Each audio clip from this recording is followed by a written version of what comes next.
সেই কথাখিনি আহিব। তাৰপিছত ইয়াক যদি আমি ব্যৱহাৰ কৰিম, ব্যৱহাৰ সময়ত অন্ততঃ আমি এনেকুৱাকৈ জোকাৰি দিয়া হ'ব। জোকাৰিলে যদি পাৱাৰ লেভেলটো ওপৰতো থাকে তেতিয়াহ'লে এই তললৈ নামি আহিব। অন্ততঃ আমি নিশ্চিত কৰিব লাগে যাতে পাৱাৰ লেভেলটো 35ৰ তললৈকে নামি যায়। গতিকে তেনেকুৱা অহাৰ পিছত আমি ছাত্ৰ বা ছাত্ৰ এজনী মাতি পেলাই আমি পৰাপক্ষত ইয়াতে দিওঁ, মুখত সোমাবলৈ কাৰণে আমি কেইবাজনক কৰিব লগা হয়। যেতিয়া মুখত সোমালে আকৌ এবাৰে আমি কৰিব পাৰিম আৰু তাত আমাৰ ভাল এণ্টিছেপ্টিকৰ ব্যৱস্থাও নাথাকে। গতিকে আমি ইয়াক কাপোৰ হিচাপত সোমোৱাই দি পেলাই 1 মিনিটমান ৰাখি ৰখা হয় আৰু তাৰপিছত আনি পেলাই পাৱাৰ লেভেলটো অৱশ্যে সেইটো চাবলৈ দিয়া হয় যদিও ছাত্ৰ ছাত্ৰীসকলে সেইটো ধৰিব নোৱাৰে। গতিকে বহুবাৰ চেষ্টা কৰাৰ পিছতহে দুই এজনে কিন্তু এইটো সঠিক জোখটো ল'ব পাৰে। কিন্তু ক'বলৈ গ'লে মানে সূক্ষ্মভাৱে চাব লগা হয় আৰু এইটো এনেকুৱাকৈ চাব লগা হয়, সেইটো পোৱা হয়। আমি যেতিয়া চোৱা সময়ত যাতে আমাৰ হাতখন এই বাল্বটোত স্পৰ্শ নকৰোঁ সেইটো আমি আগতীয়াকৈ ধাৰণাটো দি ল'ব লগা হয়। গতিকে এনেদৰে লোৱাৰ পিছত যিমানখিনি আহিব সেইটোৱে যায় সেই ছাত্ৰজনৰ বা সেই ছাত্ৰীগৰাকীৰ উষ্ণতা সেইটো কৰি দিয়া হয়। এনেদৰে 2-3জনক কৰা হয়। গতিকে এইটো আমাৰ শৰীৰৰ উষ্ণতা সেই কথাখিনি আহিব। তাৰপিছত ইয়াক যদি আমি ব্যৱহাৰ কৰিম, ব্যৱহাৰ সময়ত অন্ততঃ আমি এনেকুৱাকৈ জোকাৰি দিয়া হ'ব। জোকাৰিলে যদি পাৱাৰ লেভেলটো ওপৰতো থাকে তেতিয়াহ'লে এই তললৈ নামি আহিব। অন্ততঃ আমি নিশ্চিত কৰিব লাগে যাতে পাৱাৰ লেভেলটো 35ৰ তললৈকে নামি যায়। গতিকে তেনেকুৱা অহাৰ পিছত আমি ছাত্ৰ বা ছাত্ৰ এজনী মাতি পেলাই আমি পৰাপক্ষত ইয়াতে দিওঁ, মুখত সোমাবলৈ কাৰণে আমি কেইবাজনক কৰিব লগা হয়। যেতিয়া মুখত সোমালে আকৌ এবাৰে আমি কৰিব পাৰিম আৰু তাত আমাৰ ভাল এণ্টিছেপ্টিকৰ ব্যৱস্থাও নাথাকে। গতিকে আমি ইয়াক কাপোৰ হিচাপত সোমোৱাই দি পেলাই 1 মিনিটমান ৰাখি ৰখা হয় আৰু তাৰপিছত আনি পেলাই পাৱাৰ লেভেলটো অৱশ্যে সেইটো চাবলৈ দিয়া হয় যদিও ছাত্ৰ ছাত্ৰীসকলে সেইটো ধৰিব নোৱাৰে। গতিকে বহুবাৰ চেষ্টা কৰাৰ পিছতহে দুই এজনে কিন্তু এইটো সঠিক জোখটো ল'ব পাৰে। কিন্তু ক'বলৈ গ'লে মানে সূক্ষ্মভাৱে চাব লগা হয় আৰু এইটো এনেকুৱাকৈ চাব লগা হয়, সেইটো পোৱা হয়। আমি যেতিয়া চোৱা সময়ত যাতে আমাৰ হাতখন এই বাল্বটোত স্পৰ্শ নকৰোঁ সেইটো আমি আগতীয়াকৈ ধাৰণাটো দি ল'ব লগা হয়। গতিকে এনেদৰে লোৱাৰ পিছত যিমানখিনি আহিব সেইটোৱে যায় সেই ছাত্ৰজনৰ বা সেই ছাত্ৰীগৰাকীৰ উষ্ণতা সেইটো কৰি দিয়া হয়। এনেদৰে 2-3জনক কৰা হয়। গতিকে এইটো আমাৰ শৰীৰৰ উষ্ণতা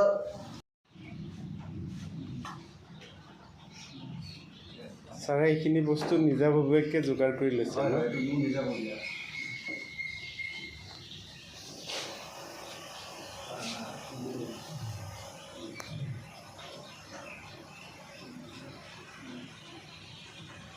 এনেকৈ ৰাখি এইটো ছাত্ৰ ছাত্ৰীসকলেও কৰিব দিয়া হয় বা নিজেও এটা মানে ইয়াত ষ্টেণ্ডটো অৱশ্যে আজি অনা নহ'ল, ষ্টেণ্ডত ৰাখি এনেকৈ আমি ধৰোঁ।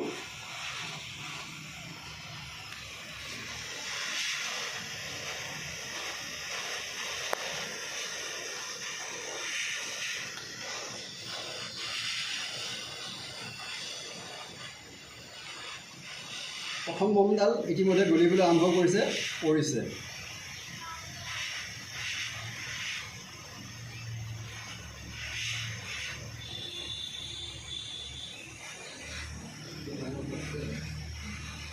দ্বিতীয় মমডালো লাহে লাহে গলিবলৈ আৰম্ভ হৈছে।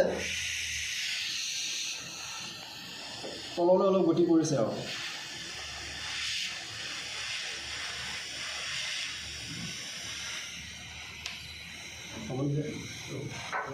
এনেদৰে অলপ সময় ৰাখিলে এই মমৰ টুকুৰাটো তললৈ পৰি যাব বা গলি পেলাই তললৈ পৰি যাব। এতিয়া মমখিনি প্ৰথমতে গলিছে, গলাৰ কাৰণে এই তললৈ পৰিছে। এতিয়া মমখিনি কিয় গলিল? কিন্তু একে সময়তে 2 টুকুৰা মম তললৈ পৰা নাছিলে। গতিকে ইয়াৰ কাৰণটো কি হ'ব পাৰে? তাপটোতো আমি একে ঠাইতে দিছোঁ। গতিকে ষ্টিক একেডালে, ষ্টিক এডাল, গতিকে আমি তাপ একে জেগাতে দিছোঁ কিন্তু একে সমানে 2টা টুকুৰা তললৈ পৰা নাই। তাৰমানে আমি ইয়াৰ পৰা বুজিব পাৰোঁগৈ যে যিখিনিত আমি তাপ দিছোঁ সেই অঞ্চলৰ পৰা তাপটো লাহে লাহে ইফাললৈ গৈ আছে, গতি কৰিছে। গতিকে এই তাপটো যে ইয়াৰ পৰা ইয়ালৈ আহিছে বা ইয়াৰ পৰা ইয়ালৈ আহিছে, এটা সময়ত ইয়ালৈকেও আহিব বা এটা সময়ত ইয়ালৈকে পাবহি। গতিকে এনেদৰে তাপটো ইয়াৰ পৰা ইয়ালৈ যে গতি কৰিছে এইটো কিহৰ দি গৈছে? এই কঠিন পদাৰ্থটোৰ মাজেদি গৈছে। গতিকে কঠিন বস্তু যদি এনেদৰে তাপৰ সঞ্চালন হয় এইটো কোৱা হয় পৰিবহণ। কঠিন বস্তু যিটো তাপৰ সঞ্চালন হয় সেইটোকে কোৱা হয় পৰিবহণ প্ৰক্ৰিয়া। তাপৰ সঞ্চালন 3 প্ৰকাৰ হয়। গতিকে এই প্ৰথমটো দেখুওৱা হৈছে বাৰু। এতিয়া নেক্সট যদি আমি চাওঁ ৰঙীন কৰিবৰ কাৰণে অকণমান আমি যিটো পটাছ বুলি কওঁ যে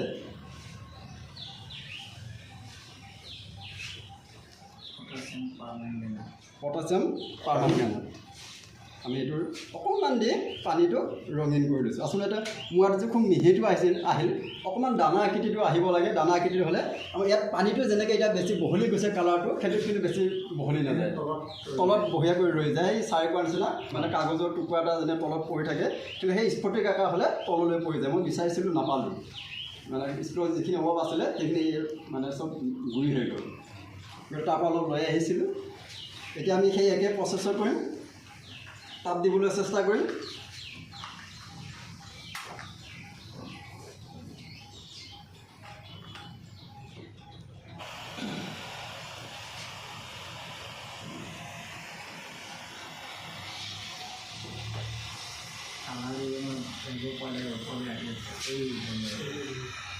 সেয়া পৰলৈ উঠি আছে। স্পষ্ট হৈছেনে ছাৰসকল?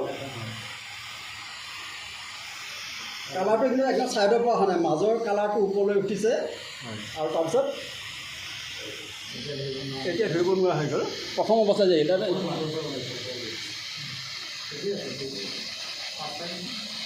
ফাৰ্ষ্ট টাইম দেখা গৈছিল নহয়, এই দেখা গৈছে অলপ ইফালৰ পৰা ওপৰলৈ উঠিছে, বুট কিছুমান উঠি আছে। আৰু ইয়াক চালেও গম পোৱা যায়। ইয়াত কি হৈছে, পাত্ৰটোৰ যিখিনি তাত তাপ পাইছে, সেই তাপৰ ওচৰত থকা পানীখিনি প্ৰথমতে গৰম হৈছে। সেই গৰম পানীখিনি ওপৰলৈ উঠি আহিছে, আৰু এই ছাইডত থকা যিখিনি পানী, সেই পানীখিনি কিন্তু তললৈ এটা সোঁত বৈ আছে। গতিকে এনেদৰে এই পানীৰ যিটো অনুপৰমাণুৰ যিটো সোঁত, সেই সোঁতটোৰ তল ওপৰ হওঁতে হওঁতে এটা সময়ত গোটেই পানীৰ অণুবিলাক গৰম হ'ব আৰু সিহঁতৰ উষ্ণতাটো বাঢ়িবলৈ ধৰিব, বুজিছে? আৰু এনেদৰে যিটো তাপৰ সঞ্চালন হৈছে, এই সঞ্চালনটো কোৱা হয় পৰিচলন। চলন মানে হ'ল কি চলাচল কৰা। গতিকে অনুপৰমাণুবিলাক চলাচল হয়, তাপটো বিয়পি গৈছে কাৰণে তাপটো দিয়াৰ লগে লগে পাত্ৰটোৰ পলিত থকা যিখিনি পানী, সেই পানীখিনি গৰম হৈছে আৰু গৰম পানীখিনি ওপৰলৈ উঠিছে। গতিকে কালাৰখিনি সহ ওপৰলৈ উঠি আহিছে পানীখিনি।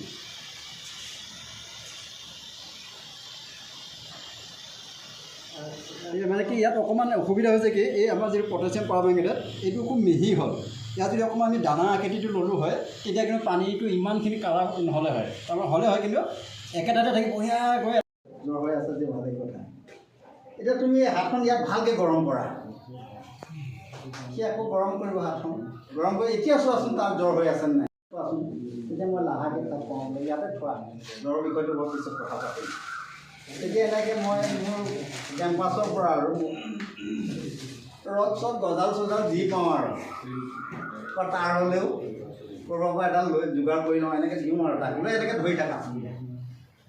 কিছু সময় এনেকৈ ধৰি থাকিব, কি হৈছে, কিবা হৈছে নেকি? তেতিয়া কৈছে অলপ গৰম গৰম লাগিছে। তাৰমানে কি তাপটো এইফালৰ পৰা এইফাললৈ আহি আছে নেকি? কৈছে নিশ্চয় আহিছে। নাহিলে কেনেকৈ গৰম হ'ব? গোটা বস্তুৰ ক্ষেত্ৰত কি দেখা যায় যে গৰম কৰিলে ইফালৰ পৰা তাপ লাহে লাহে ইফাললৈ আহি থাকে, কিন্তু অণুবিলাকৰ সঞ্চালন নহয়। এনেকৈ তাপ সঞ্চালন হোৱাকৈ আমি কি বুলি কওঁ? পৰিবহণ বুলি কওঁ। গতিকে আমি তিনি ধৰণে তাপ পৰিবহণ হয়। তাৰে এটা কথা আমি পাইছোঁ যে এনেকৈ তাপ পৰিচালন হোৱাকৈ পৰিবহণ বুলি কওঁ। এই যে তাপ এনেকৈ কিছুমান, তাৰপিছত আমি আৰু এটা বস্তু তেনেকৈ লগতে দেখাই দিওঁ যে ধৰক এইটো কাপ বোলে একে সমান তুমি সময় ইয়াত ধৰি থাকাচোন, এনেকৈ গৰম লাগিছেনে? নাই, গৰমটোতো অহা নাই। যে গোটা বস্তু দুই ধৰণৰ আছে, যে কিছুমানৰ মাজেদি তাপ পাৰ হৈ যায়, কিছুমানৰ মাজেদি নাযায়। তাৰমানে নোযোৱাটো হৈছে অপৰিবাহী পদাৰ্থ আৰু যোৱাটো হৈছে পৰিবাহী। গতিকে আমি পৰিবাহী আৰু অপৰিবাহী দুয়োটাই ধাৰণাটো সুন্দৰকৈ দিব পাৰোঁ তাত ছাত্ৰ ছাত্ৰীক। তেখেতসকলে বুজিলে, বুজাৰ পিছত মই কওঁ এইটো এনেকৈ ধৰাচোন, তাপ লাগিছেনে? কৈছে কিমান তাপ লাগিছে? ক'ব বহুত তাপ লাগিছে। বোলে এনেকৈ ধৰাচোন, তাপ লাগিছে কিন্তু আগৰ তুলনাত কম। এনেকৈ ধৰিলে কি তাপটো ওপৰলৈ গৈ আছে নেকি? তেওঁলোকে ওপৰলৈ গৈ আছে। তাৰমানে অণুবিলাক গৰম হৈ ওপৰলৈ গৈ আছে। আৰু ইফালৰ পৰা ঠাণ্ডা অনু আহি গৰম হৈ পৰি গৈ আছে। তেতিয়া আমি তেওঁলোকক কওঁ যে তাত আন এটা পদ্ধতিৰে